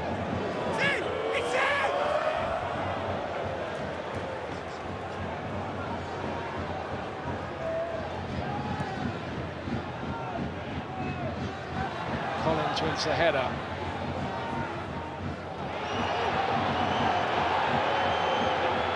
Cook, quite bright since he's come on for Charlton to try to add a bit of an extra ingredient. Might have been late though, he might be booked for that. That was late and that deserves a booking.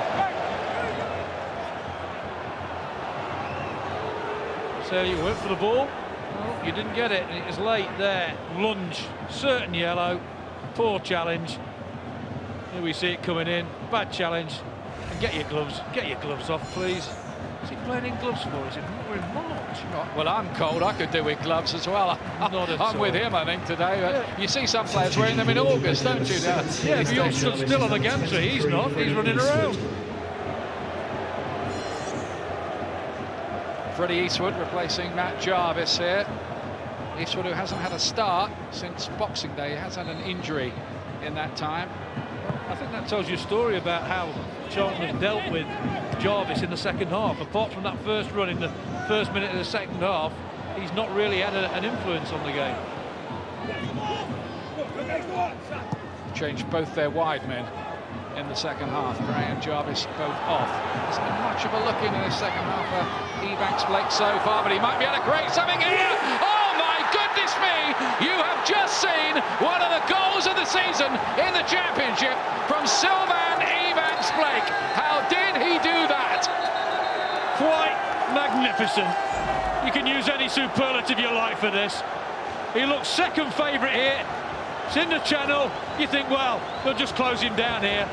Just usher into safety and look at this for ability. Total confidence, one touch, bang! What a finish that is. Defender again, the right side, but it's just the ability that beats him. Sheer class and the power of the finish, just unstoppable. That's the moment. Class personified, and not a chance for Weaver. Look at the look on his face there, Mick McCarthy. He can't believe it. Him as a centre-half, don't think he'd have stopped him either. Fantastic goal. That is simply glorious from Sylvain Ebanks-Blake. Came at a time when Charlton were dominating the game, and then he just conjured something out of nothing. And how vital might that strike be come the end of the season? He's not going to forget his 22nd birthday, is he? Not at all. You said he liked coming here, but he will remember that goal for as long as he lives. And you have to feel a little bit sorry for Charlton, because they have, I think, been the better side in this second half. But it just took a moment of sheer brilliance to wrest maybe the game away from them. Yeah, that was Premier League quality. I wonder what Sir Alex Ferguson was thinking when he saw that, if he saw it. Well, I'll tell you what, he will, won't he? Hey, had it been one of his players, Wayne Rooney or Tevez, we'd all been talking about it for the whole week in front of you, but it deserves every accolade it gets, that goal. Just tremendous. Well, not for Charlton, as you say. I mean, from their point of view, I mean, they're the victims of it. Well, we talk about his first goal.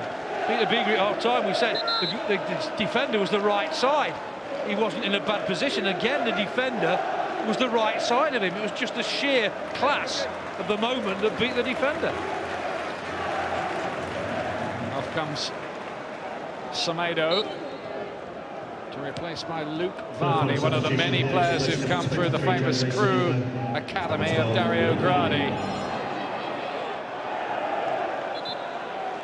Well, it's been some performance this by Sylvain Ebanks-Blake. Scored here for Plymouth when they won, and he scored both here for Wolves, who are 7 minutes away from what would be 3 priceless points, 3 points that would take them back into the playoff positions. Yep, it's that tight that you can climb from 10th to 6th with 1 win. Well, that's what it's all about, this championship this season. Everybody's giving everybody else a chance. And how will Mick McCarthy face the last, could be 10 minutes with injury time? Does he go negative? Does he sit back, or does he keep his 2 strikers up there? Interested to see. You sit back, you're prone to conceding. Charlton needs something quick. Halford.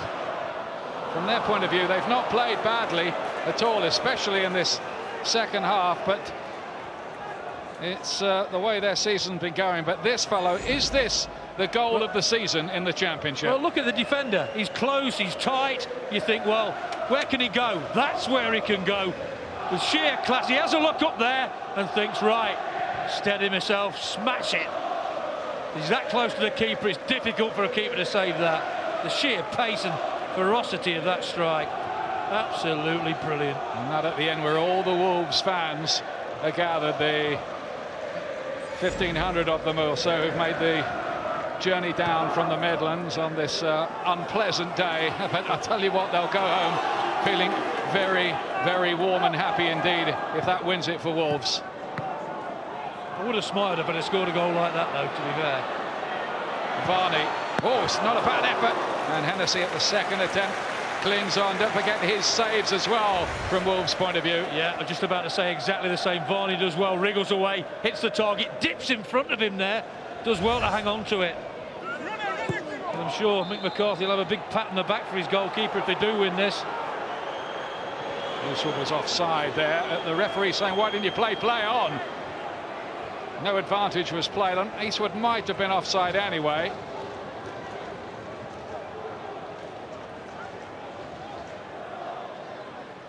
Interesting little talking point.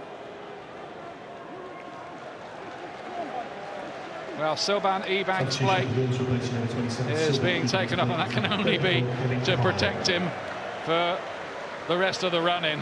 But I think he's done his job and a bit more. I'll tell you what, I would have hated that if I'd have been taken off. On 2 goals, you got a chance of getting a hat-trick. I think the mentality's changed a little bit now, but yeah, it's a great feeling to get a hat-trick and to be denied a chance to get it. Charlton get this one away, demoralising from their point of view. This really lifted Wolves, but there was an offside flag there. Kevin Kyle, by the way, is the player who came on, the striker who's on loan from Coventry City. Well, I think Mick McCarthy will be looking for Kevin Kyle is to hold the ball up, waste time, run the clock down. And he won't be able to hold that one up. And he's going mad, the manager there. Well, this could make it 5 wins in 8 matches for Wolverhampton Wanderers. And they're on a really good run on the road as well, importantly. Kyle up there, but they're not playing anything to him. Well, again, the manager won't be impressed with that. Keep giving the ball back to Charlton.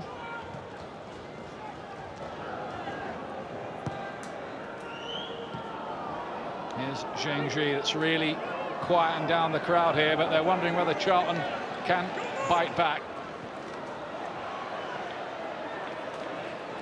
Thatcher. Malakobi can afford to let that run. It goes out of play.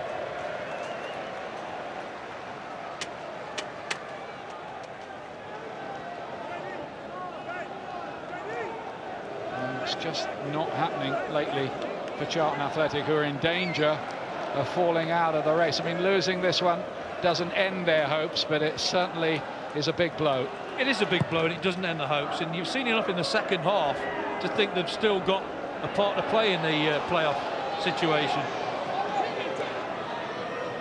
But they'd really have to go some, wouldn't they, from this point on? Yeah, they would, but they've seen the nature of the championship, that teams look like they're going to go away and put points on the board and haven't done it. That's the one thing that can keep them going. You just hope the crowd don't go mad at the end of the game, because the second half performance has been very positive. There's something of a smash and grab rate in the second half by Wolves. It was a moment of sheer quality. Has to be said, it was a goal fit to win any match. Hasn't been won yet, though. Charlton will keep on going, I'm sure. They have to. And Soje bringing it away. Holland didn't really want it then, he was under pressure. Got it anyway. I think they're just going to get the ball forward now. They've been hitting Iwalumu, and now all of a sudden, when they need to get back in the game, they're passing it. One thing that's caused Wolves problems second half is the ball to Iwalumu and Leroy Lita gambling off him. All the best moments have come from that, and now they're just passing it down the flanks.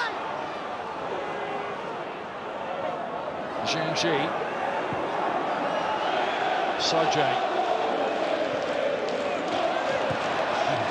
Just about kept in play by Cook. Towards Iwalumu. It's come out here to Halford. Oh, and Varney's effort is a disappointment. Yeah, I think it would be better served putting the ball across the face of the goal here. Iwalumu attacks it again, causes problems. One touch there, and then maybe smash it across the face of the goal. It's a difficult angle for Varney to do anything with there.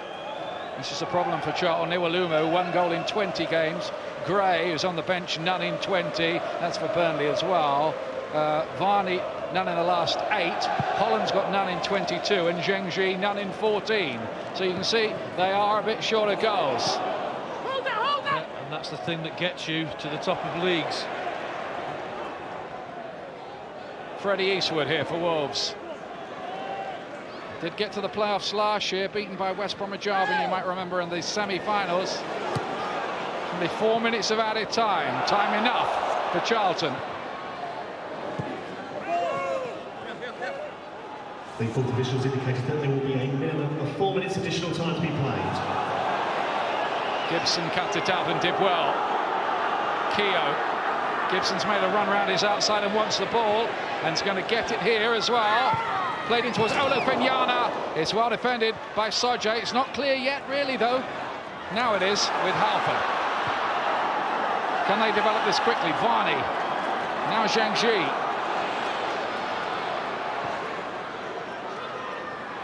Cook. Good tracking back there by Wolves. A lot of men behind the ball. Even Freddie Eastwood's becoming a midfield player in the current strategic setup. I'm sure he's been told to do that. Drop in, help out when you can. With his pace, he can do that really well. Surely we'll get this in here. I can't believe they're not doing it here. I just cannot believe it now they're in the crowd. Soje's doing it. It's gone a long way, and yes, Leroy Lita with a splendid header to save it for Charlton. He'll get a booking for taking off his shirt, but you know what? He is not going to care. It's his his first goal for Charlton. Look what it means to him. Charlton Athletic save it like this. Well, you wondered why it wasn't going in the first place. He lays it back and then he thinks, right, Sochi just puts it in there. And you think, well, Iwalumu could do this, but Leroy Lita, what a fantastic header this is. Generates the power from near the penalty spot. It's a long ball in the box, but that's what's been causing the trouble. He attacks it superbly, and no keeper saves that. Heads it down, back where it came from. Classic header. And I said, what will Mick McCarthy do when they went 2-1 up? Do you sit back? And they did, they sat back. They encouraged Charlton on. They took the man who scored the second goal off, played Kyle up front, and you know, when you do that, you encourage the team on. And unfortunately, I think a little bit of negativity might have cost them. That's Keogh over the top. Lita was booked for his goal celebration. I don't know why players keep doing that, but it is a cheap yellow card, but you could understand in the circumstances, particularly after the difficult season he's had, his sense of, well, just pure joy. Well, I think it was the reaction to him in the first half from the crowd. They were on his back, and I think that was just a release, saying, you know, what about that for a goal? Eastwood. What a day of drama this is, and that's just, oh, off the underside of the bar.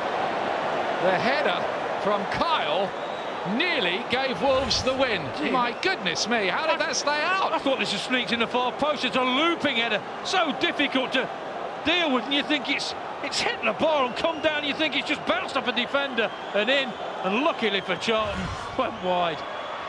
And another chance for Collins. And Wolves, yet again, could have stolen it. This is some day in the Championship, I tell you. Not just here, all over the country. Fantastic game. Again, that was a better chance, maybe, that header from Collins. Soche gets it behind. Charlton, having rescued the game, have very nearly thrown it away again. He certainly did. Olofinyana. Kyle's got some chasing to do.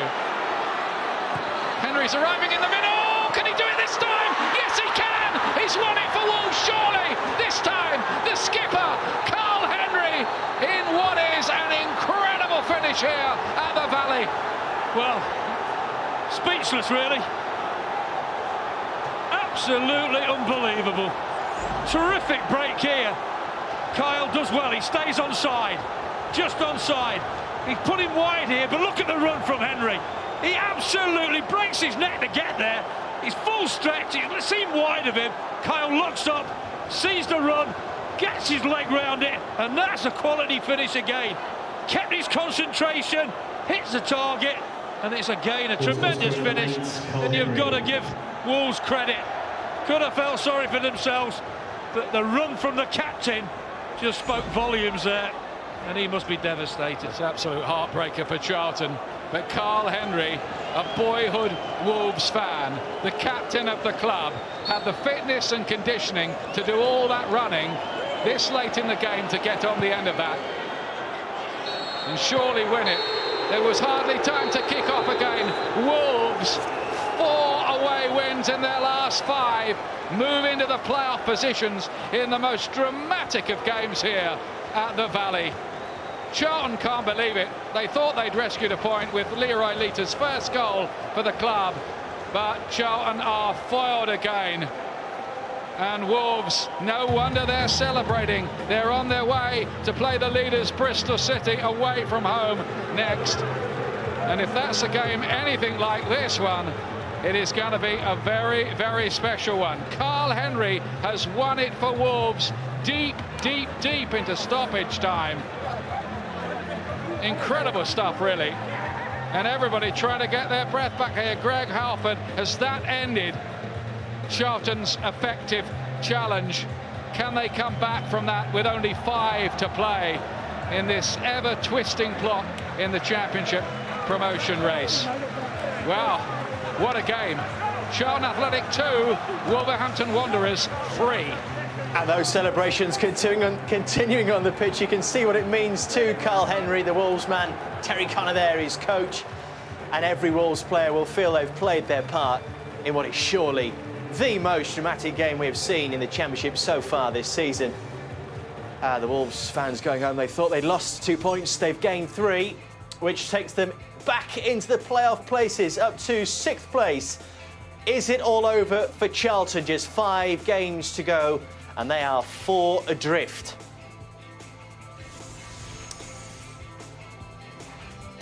Well, will the drama be matched by this in La Liga this evening? Real Betis against 2nd place Barcelona right now on Sky Sports Extra. 3rd place, 4th, Villarreal Atletico Madrid from 9 on Sky Sports Extra.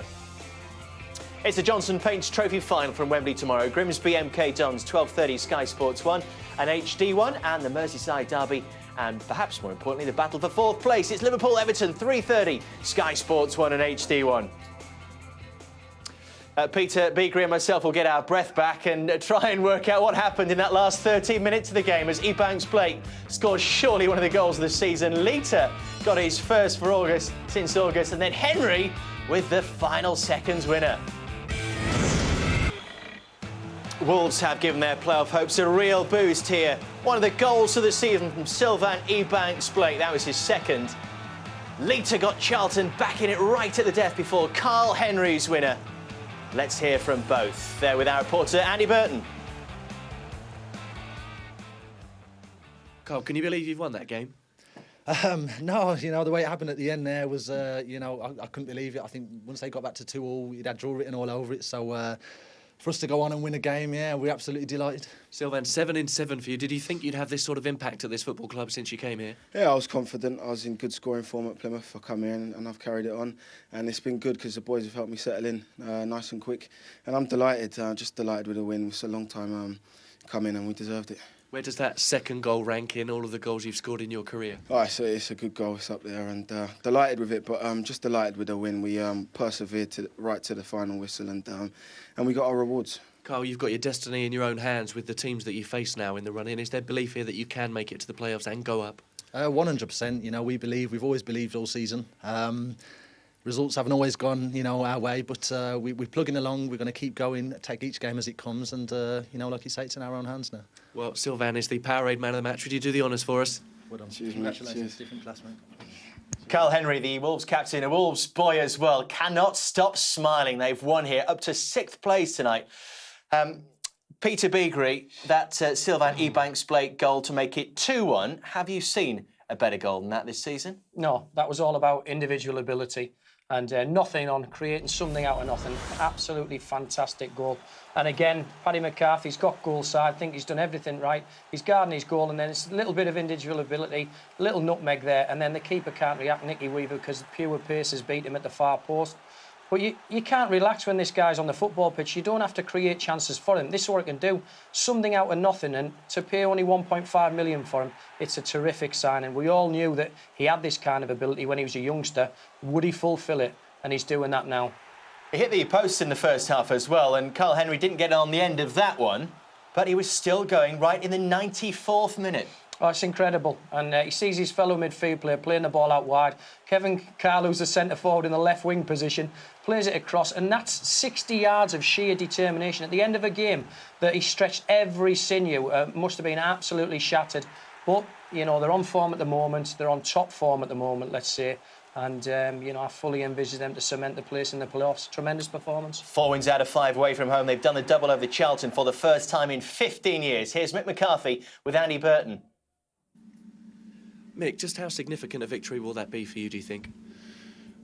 Hugely significant, just bearing in mind the stage of the season that we're at, and it's against one of our competitors for that playoff spot. And also for the confidence and the belief it must give you that in the face of adversity you can still win.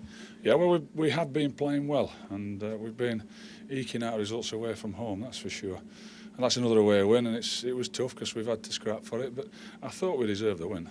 How frustrated were you when Lita scored? Were you annoyed that the players were sitting back a little too much? Yeah, I've just gone into one in the dressing room and slammed the table and had a kick off, and they're all looking at me. I said, I'm only kidding because we've won, but that lets them off the hook really because we've won the game. It was very disappointing. Carl Henry said that the belief is 100% that you can make the playoffs and go up this season. Do you notice that day in, day out at this club? Yeah, I do. You know, when you're winning games, it's easy to say it, and then it rolls off the tongue easily. When we're having that tough spell earlier on in the season, and I kept saying it, I don't think anybody believed me. Perhaps after watching that, a few more might. And Sylvain Ebanks-Blake, 7 in 7, 18-14 since he joined you. Did you expect this sort of impact this quickly? Oh, absolutely. Did I expected him to play well and score goals, but that second one's as good as you'll see. Wonderful. Thank you very much. Well done tonight. Pleasure, thank you. Wolves have got 6 games to go, 5 of which against teams in contention, Peter. Can they hang on to that 6th spot? Well, it's in their hands. I fully envisage that they will. And you can tell Mick's got a smile on his face because one of the best defensive records in the division, they only need to add goals to it. Now they've got that partnership of Keogh and Blake working and firing on all cylinders. He's got strikers scoring. Charlton haven't, apart from Leroy Lita, who got one today. As good a result as this is for Wolves, how bad is it for Charlton? Yeah, it's a very bad result for Charlton. And he's had one of the best squads in the division as Alan Pardew, but he's had players who aren't playing to the full potential, and that's it. As a manager, you need them to be operating. Are they out of it? I think they're out of it now.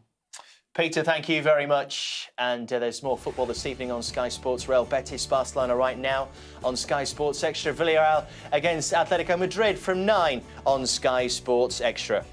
Incredible finish here. Hope you've enjoyed it as much as we have. We'll see you next time. More sport, news and views at skysports.com.